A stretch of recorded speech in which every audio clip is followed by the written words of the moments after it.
किसी पर्वत के एक भाग में एक बहुत बड़ा विशाल वृक्ष था। उस वृक्ष पर सिंधुक नामक एक पक्षी रहता था। उसकी बीट जमीन पर गिरते ही स्वर्ण बन जाती थी। एक बार कोई शिकारी वहां आया। उस शिकारी ने देखा कि पक्षी ने बीट कर दी और वह बिल्कुल सोना बन गई। शिकारी को लालच हुआ आया।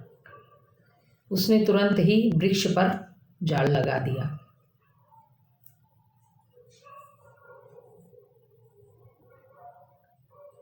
पक्षी वैसे ही मूर्ख की भांति वृक्ष पर बैठा रहा। उसने कोई खतरा महसूस नहीं किया। जाल लगाने के बाद शिकारी ने उसे पकड़ लिया। शिकारी ने उसे पकड़ा तो था सोने के लालच में।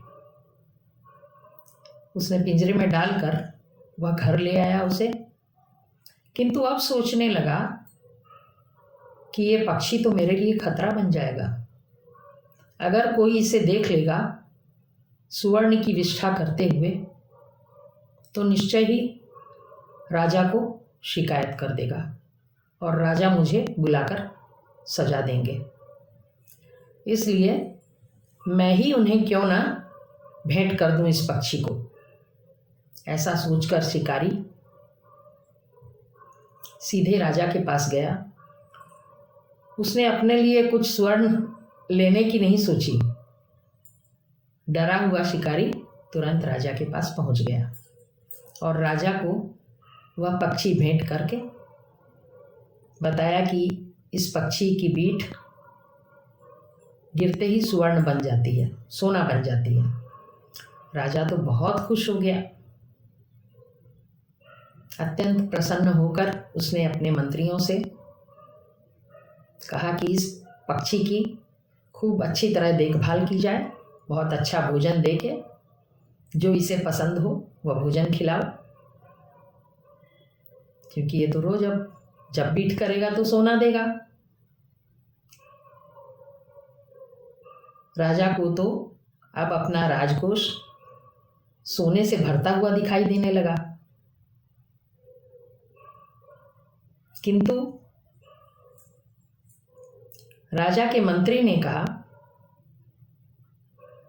कि ये अनपढ़ मूर्ख जो शिकारी है, सिर्फ इसके कहने से और इस बात पर विश्वास कर लिया जाए कि यह पक्षी सोना बीट करता है, ये बात तो सही नहीं है। क्या कभी कोई पक्षी बीट के रूप में सोना देता है? ऐसा कभी नहीं हो सकता। इस पक्षी को छोड़ दिया जाए। उसकी राय पर राजा ने भी उस पक्षी को छोड़ दिया। पक्षी उड़कर ऊंचे तोरण पर बैठ गया और वहां से उसने विष्ठा की, जो गिरते ही सोना बन गई और पक्षी उड़ गया।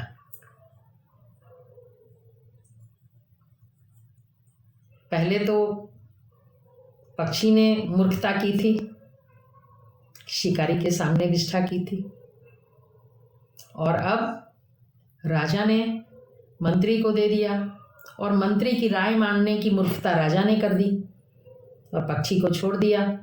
वो तो सचमुच में ही स्वर्ण की विष्ठा करता था।